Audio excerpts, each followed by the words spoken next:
सवाल यह है, असली गद्दार हिंदुस्तान का कौन है?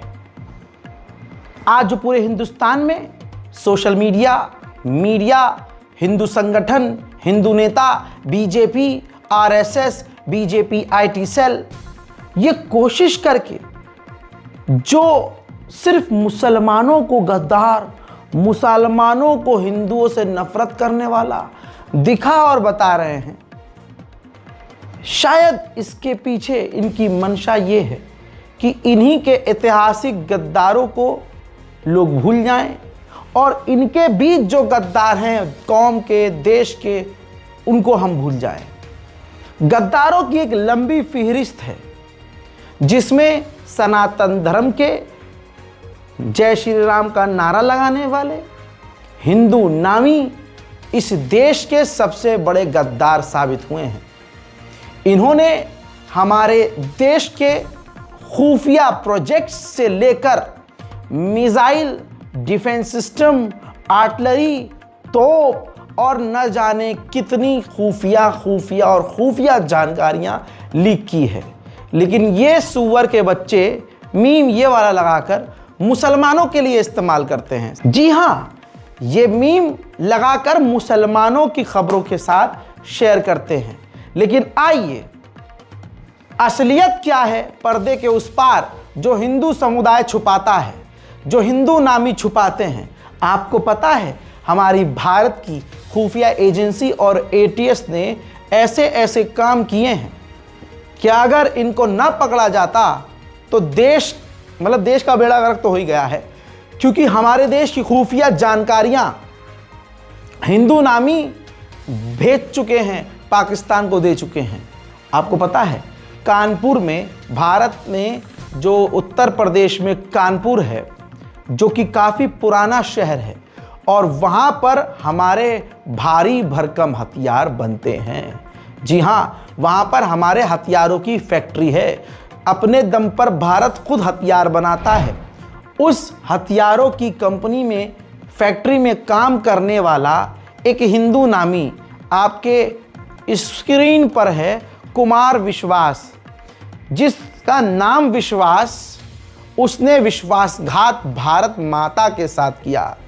अब किसी माई के लाल के दूध में इतना दम और पिछवाड़े में इतना दम न होगा, कोई हिंदू जिसमें इतना दम नहीं होगा कि इस खबर को देख सके, इस खबर पर कोई ज्ञान पेल सके। दोस्तों, कुमार विश्वास नाम के इस धोखेबाज ने भारत के साथ गद्दारी की। यूपी एटीएस ने कानपुर में ऑर्डिनेंस फैक्ट्री से ये जूनियर वर्कर मैनेजर है जिसे गिरफ्तार किया है। ये पाकिस्तानी आईएसआई एजेंट को सोशल मीडिया के जरिए पैसों के लिए, लिखा हुआ है, पैसों के लिए सोशल मीडिया के जरिए हमारे डिफेंस, हमारे हथियार, यहाँ तक कि उस फैक्ट्री में काम करने वाले जो दूसरे लोग हैं उनकी अटेंडेंस की फ़ोटो और हमारे उस हथियार बनाने वाली फैक्ट्री में जो मशीनें इस्तेमाल होती हैं उनकी फ़ोटोज़ और कुछ ख़तरनाक डॉक्यूमेंट जो हमारे हथियार खानों के लिए ज़रूरी हैं उनको भेज चुका है। एटीएस ने सबूत पकड़ लिया है और इस कुमार विश्वास को गिरफ्तार कर लिया है। अब सवाल यह है कि ये नफरत का कीड़ा, इसके यहां बहुत कीड़ा है भाई। नाम की मुसलमान रूबिका, इसके पूरे 7 पुश्तों में और पिछली पुश्तों में और इसके बाप में इतना दम नहीं होगा कि इस खबर को ब्रेक करे, नहीं करेगी। इसी तरह से ये डीडी न्यूज़ का एक सुअर है जो परसों तक नागपुर में जो दंगा हुआ उसमें इसने पहले डिक्लेयर कर दिया था कि मुसलमान ये कर रहा है। ऐसे ही अब ये तमाम कुत्तों का झुंड है लश्कर नोएडा। इन कुत्तों के झुंड से पूछो, टैग करके, ट्वीट करके, मेंशन करके कि कुत्तों ज़रा इस खबर पे भौंको, भौंक नहीं सकते तो पकपकाओ, पकपका नहीं सकते तो मिनमिना दो। नहीं, क्योंकि फिर हिंदू संगठन का हाथ इनके पिछवाड़े में जाएगा और वो पलट देंगे इन्हें। यही सच्चाई है। इनके यहाँ सच बोलने की हिम्मत और औकात और ट्रेंड है ही नहीं। अब जो कुमार विश्वास पकड़ा गया है, 3 दिन पहले इसी का साथी पकड़ा गया था। देख लीजिए, जो बोल रहा हूं सबूत के साथ बोल रहा हूं। आगरा का शख्स पाकिस्तानी एजेंट को खतरनाक और गोपनीय जानकारी भेज रहा था। यह भी 3-4 दिन पहले की घटना है और यह उसी का साथी है। पाकिस्तान के ISI के हैंडलर को यह खुफिया और खौफनाक जानकारी जो भारत के लिए खतरनाक होगी वो दे चुका है। ATS ने पहले इसे गिरफ्तार किया और उसके बाद अब ये कुमार विश्वास आज गिरफ्तार हो गया है। बताओ मुझे, सोशल मीडिया कौन सा अखबार है, कौन सा सोशल मीडिया प्लेटफॉर्म है, कौन सी ऐसी जगह है जहां पर आपको ये खबर देखने को मिली? क्यों? क्योंकि मुसलमान नहीं है ना ये। मुसलमान होता तो रूबिका इतना चीखती कि फेफड़े उसके मुंह से बाहर आ जाते। अंजना ओम मोदी इतना फड़फड़ाती कि उसके परों से खून निकल आता। और सुधीर तिहाड़ी तो इस पर पूरा इतिहास बयान कर देता और हमारी पूरी कौम को एज यूजुअल गद्दार घोषित कर देता। किसी के अंदर इतनी हिम्मत नहीं सच दिखा सके, बल्कि क्योंकि ये DD न्यूज़ और ये गोदी मीडिया के ये एंकर सुधीर तिहाड़ी ये झूठ बोलने और नफरत फैलाने में मास्टर हो चुका है। और DD न्यूज़ अब भगवामय हो चुका है और अब वहाँ नफरत फैलाने का राष्ट्र स्तर पर DD न्यूज़ का प्लान है। तो अब आपकी स्क्रीन पर ये एक्सक्लूसिव रिपोर्ट है।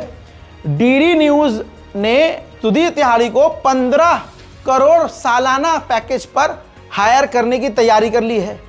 रिपोर्ट के मुताबिक डील हो गई है। अब हिंदुस्तान के सबसे पुराने भारत के सरकारी TV channel, news channel DD news पर इस देश का सबसे बड़ा नफरतबाज एंकर आपको जल्द नजर आएगा। हालांकि पहले से उस DD न्यूज़ पर वो चश्मे वाला ये पत्रकार मौजूद है, लेकिन अब इसको नफरत फैलाना मतलब अकेला कम पड़ रहा होगा। भाई इतने करोड़ लोग हैं, भारत की इतनी बड़ी आबादी है और बड़े लेवल पर नफरत फैलाने के लिए सुधीर जैसे बंदे तो चाहिए होंगे DD न्यूज़ को। तो भाई ये हो रहा है भारत में। लेकिन इन दोनों के पिछवाड़े में इतना दम नहीं कि भारत के साथ जो ये 2 गद्दारी करते हुए एक ही हफ्ते में पाए गए हैं पैसों के लिए, इन दोनों की न्यूज़ कोई चला दे। नहीं चलाएगा कोई भी। कहानी गद्दारों की खत्म हो तो इस रिपोर्ट को यहीं रोकूं।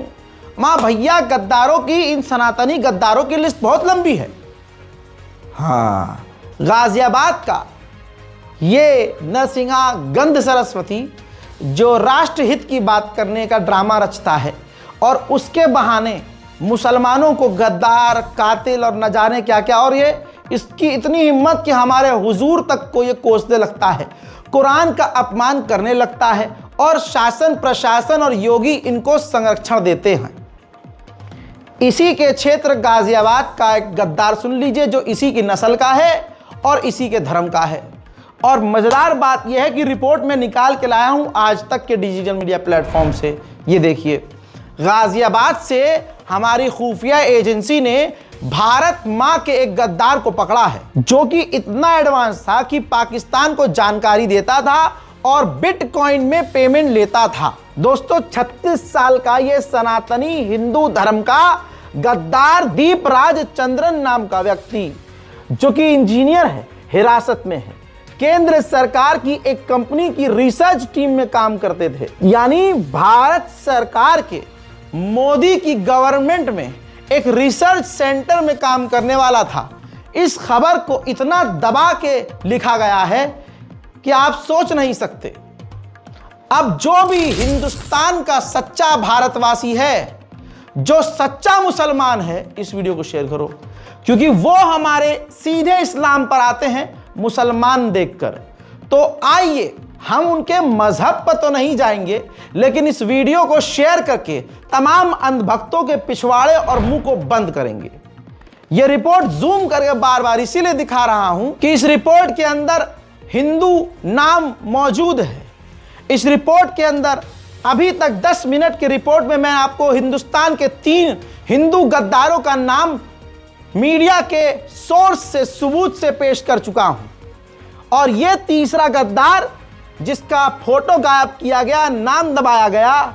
दोस्तों ये इसलिए क्योंकि ये मोदी सरकार में काम करने वाला व्यक्ति है। रिपोर्ट्स के अनुसार लीक हुई जानकारी में communication radar system, operating framework, security protocol और हाई रैंकिंग अधिकारियों के बारे में जानकारी इसने लीक की है। सूत्रों के मुताबिक आरोपी ने ईमेल, व्हाट्सएप और टेलीग्राम जैसे एन्क्रिप्टेड माध्यमों से डिटेल को लीक किया है और पकड़े जाने से बचने के लिए उसने जानकारी सीधे भेजने के बजाय ईमेल अकाउंट बनाया, उसमें डेटा सेव करके लॉगिन डिटेल्स यानी आईडी और पासवर्ड दे दिया। मतलब खुद सेव किया डेटा को, जानकारी को, और ईमेल पासवर्ड दे दिया पाकिस्तानियों को, आईएसआई को। यह खबर कितनी बड़ी है? क्या मोदी कपड़ों से पहचान सकते हैं? क्या मोदी सरकार के किसी नेता में इतना दम है जैसे चीख चीख कर भौंकते हैं मुसलमानों के खिलाफ? ये गद्दार हैं, ये वो किया है। अबे जो 400 साल पहले मर गया, उस औरंगजेब से तुम्हारी इतनी थी कि तुम अभी भी उसकी कब्र में जाकर लड़ने को दो। कब्र से निकल, मारेंगे हम तुझे, कब्र से निकल, कब्र से निकल, कब्र से निकल। यह है तुम्हारी असलियत। और जिनको कब्र में जाना चाहिए, क्या कहते हो? गद्दारों को, देश के गद्दारों को गोली मारो। हाँ मिनिस्टर, 3 गद्दार एक हफ्ते में, बोल क्या करना है? अरे बोलो भैया, अब गोली नहीं, देश के गद्दारों को चुम्मा लो, को है, अब ये होगा चुम लो, जब बेइज्जती है। इसी के साथ अब जब ग्रुप से पूछा गया, कई तरह के सवाल पूछे गए और पूछे जा रहे हैं, और जिसमें ग्रुप जो एआई है, आर्टिफिशियल इंटेलिजेंस है एलन मस्क का, उसने बड़ा जवाब दिया खतरनाक कि भारत सरकार ने क्या तुम्हारी शिकायत की है? पहले बता दूं आपको कि हाँ, भारत सरकार एलन मस्क से 3 दिन में खौफ खा गई है। और रिपोर्ट यह है कि भारत सरकार ने, ये ग्रुप भी कह रहा है कि नमस्ते, यह बात सही लगती है। हाल की रिपोर्ट के मुताबिक भारतीय सरकार ने एक्स से ग्रुप के ट्रेंडिंग डेटा और जवाब देने के तरीके के बारे में सवाल किए हैं। CNBC TV 18 के अनुसार सरकार ने एक्स से स्पष्टीकरण मांगा है, खासकर भारतीय यूजर्स के संदर्भ में ग्रुप के जवाब को लेकर। यह एआई नियमों और अभिव्यक्ति की स्वतंत्रता के व्यापक बहस का हिस्सा है। रिपोर्ट आपकी स्क्रीन पर है। मोदी सरकार इतना डर गई है कि अब कह रही है एलन मस्क से, भाई तुमने ये जो एआई बनाया है, इसको आपने किस तरह से ट्रेन किया है कि वो इतना सच बोल रहा है, वो इतना खुला बोल रहा है, और ऐसे कैसे? अभिव्यक्ति की आजादी का क्या मतलब? हमारे यहाँ तो मोदी जी हैं। मोहतरम हजरात, अब आगे बढ़ते हैं।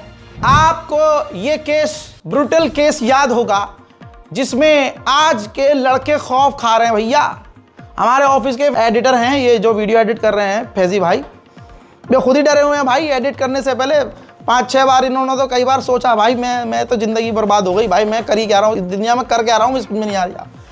लेकिन अब आगे बढ़ते हुए फैजी भाई के साथ माजरत के साथ यही कहेंगे, भाई ईमानदारी से वीडियो एडिट करो और अपने ऊपर मत लो इस बात को। लेकिन भाई देश के लिए ख़तरा है, युवाओं के लिए ख़तरा है ही है। 2016 में मेरठ में यूपी में सौरभ राजपूत और मुस्कान रस्तोगी की मुलाकात हुई, दोस्ती हुई, प्यार हुआ। सौरभ ने फैमिली के खिलाफ जाकर मुस्कान से शादी की। फैमिली ने उसे प्रॉपर्टी से बेदखल कर दिया, लड़के को। अब वो किराए के मकान में रहता था। सौरभ मर्चेंट नेवी में लंदन में जॉब करता था। ये जॉब छूटी तो लंदन में बेकरी शॉप में काम करने लगा। घर यानी मेरठ में कई महीने बाद आना जाना होता था। बीवी यहीं थी मेरठ में, और पति जो है लंदन में कमा रहा था अपनी परिवार के लिए। 25 फरवरी को मुस्कान का बर्थडे था। 24 फरवरी को सौरभ लंदन से भारत आ गया। उसी रात डिनर में मुस्कान ने नशे की दवाई खिला दी। सौरभ के बेहोश होते ही साहिल शुक्ला, जो उसकी बीवी का, मर्चेंट नेवी के बीवी का बॉयफ्रेंड था, जो बेचारा विदेश जाकर कमा रहा था, पीछे से बीवी मुंह मारने लगी। तो साहिल शुक्ला उसका बॉयफ्रेंड आता है, घर में एंट्री होती है। दोनों ने मीट काटने वाले चाकू से सौरभ का जो सीना है वो गोद दिया। फिर लाश को बाथरूम में ले जाकर साहिल ने गर्दन और दोनों हाथ काटे।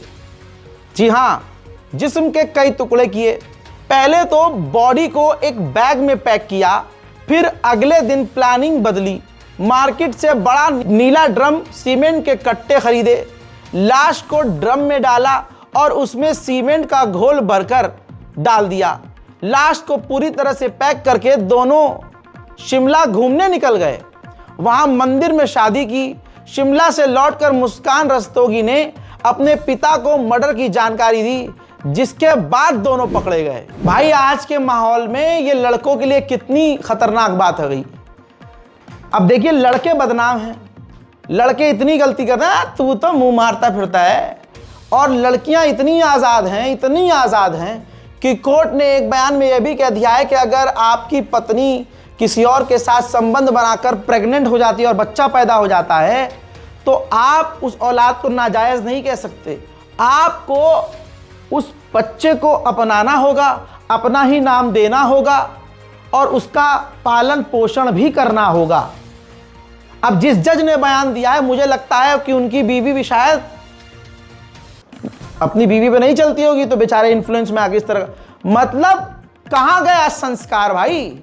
लेकिन इस मामले में जो आपको ये वाला मामला बता रहा हूं मैं, सौरभ राजपूत जो बेचारा मारा गया अपनी पत्नी के द्वारा और अपनी पत्नी के बॉयफ्रेंड के द्वारा, कितनी गंदी मौत है अपनी पत्नी के। और देखिए, तीनों हिंदू धर्म, क्योंकि मैं तो भाई पूरा इन्फ्लुएंस हूं, मैं तो गोदी मीडिया से सीखा हूं भाई कि अगर आप हमारे इस्लाम पर आओगे, धर्म निकालोगे हर चीज़ में, तो मैं भी तुम्हारा धर्म निकालूंगा। तो इस मामले में तीनों हिंदू, ये सामाजिक मुद्दा है। क्या हिंदू संगठन इसके लिए कोई प्लानिंग कर रहा है? क्या हिंदू संगठन सौरभ के लिए या ऐसे लड़कों के लिए कोई आवाज़ उठा रहा है? बाबा जी का ठुल्लू उठा रहा है। उसको औरंगजेब के कब्र में जाकर लड़ना, औरंगजेब निकल, ये करना है। समझो आप, मामला समझो।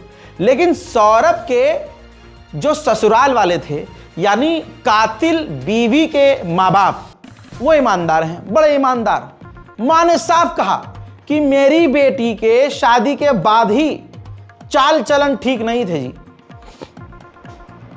और जो उसने काम किया सजाए मौत होनी चाहिए। और तो और लड़की की मां ने और बाप ने साफ कहा कि हमारा दामाद ईमानदार था, हमारा बेटा बहुत ईमानदार था, बहुत प्यारा सीधा लड़का था। और यही होता है सीधों के साथ। जो लड़कियों के लिए कानून बनाए गए हैं, उसका गलत इस्तेमाल गलत लड़कियां कर रही हैं, और उस कानून का जिन लड़कियों को इस्तेमाल करना चाहिए वो बेचारी इज्जत के लिए खामोश रह रही हैं। Women's power, empowerment. उधर दोस्तों नेशनल प्राइम टाइम पार्ट 2 है, तो नागपुर मामले में जिक्र तो मैं जरूर करूंगा, जहां ये देखा जा रहा है और नागपुर के दंगाई और आतंकियों को बचाया जा रहा है, जो हिंदू संगठन से हैं और जिन्होंने, बल्कि देवेंद्र फडणवीस से लेकर बड़े बड़े बीजेपी के नेताओं ने, वो नेशनल प्राइम टाइम पार्ट 1 में आपने देख लिया होगा कि किस तरह से बयान दिया है। कुछ गोदी मीडिया के चैनलों ने दिखा भी दिया है, सच सामने है। लेकिन अभी मैं आगे की बात कर रहा हूं कि अभी भी हिंदू संगठन, बीजेपी के नेता और बीजेपी के पूर्व नेता और हिंदू समुदाय के लोग लगातार देश के कोने कोने में दंगा भड़काने का काम कर रहे हैं। कैसे? पूर्व एमएलए संगीत सोम मेरठ में खड़ा होकर क्या बोल रहा है, आपको हैरानी होगी कि खुले में यह शख्स यह बात कह रहा है। कह रहा है कि न संविधान मानेंगे न कानून मानेंगे, जैसे बाबरी गिराई थी इन मस्जिदों को भी गिराएंगे। यानी जो खुल्लम खुल्ला कानून को गरिया रहा हो, संविधान को गरिया रहा हो, संविधान के रखवालों में इतना गूदा नहीं कि इसे गिरफ्तार करें। ना बीजेपी इसकी आलोचना करेगी, ना इसके ऊपर कोई कार्रवाई करेगी, क्योंकि यही काम रह गया है पूरे हिंदुस्तान में भड़काना। खुल्ला खुल्ला कह रहे हैं कि मुसलमानों के हम मस्जिदों पर कब्जा करेंगे, और यह चल रहा है। हमारी गर्दन पर पैर रखा जा रहा है, फिर हमसे कहा जा रहा है कि उफ मत करो, चू मत करो। चू किए तो तुम्हारे घर पर बुलडोजर, उफ किए तो तुम गिरफ्तार, आंखें दिखाई तो खानदान खत्म।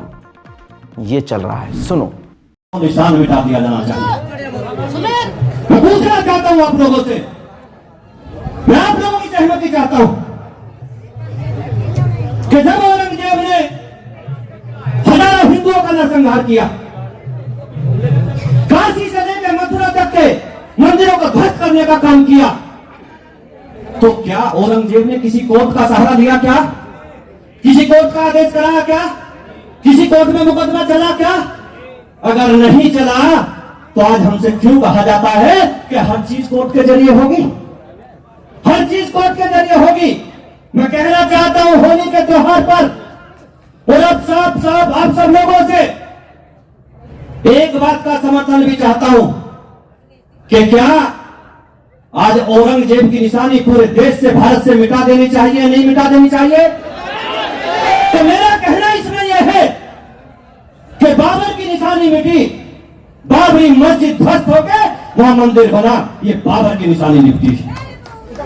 मैं आप लोगों से कहना चाहता हूं कि अब समय आ गया है कि औरंगजेब की निशानी भी मिटा दी जाए और काशी मथुरा दोनों पर हम कोर्ट का सहारा नहीं लेंगे। पब्लिक ने जैसे बाबरी मस्जिद को ध्वस्त किया, इन्हें ध्वस्त करके भी मंदिर बनाने का काम हम लोग वहां करेंगे। क्या आप इससे सहमत है? इससे सहमत है? एक बार सब लोग हाथ उठाकर समर्थन करिए, इसका शपथ लीजिए। हमारे सीधे साधे हिंदू भाइयों को आतंकित किया जा रहा है, इन दो कौड़ी के नेताओं के द्वारा भड़काया जा रहा है। मैं एक बात बताता हूं किस तरह से बॉलीवुड का इस्तेमाल किया जा रहा है। ज्यादा समय अब नहीं लूंगा।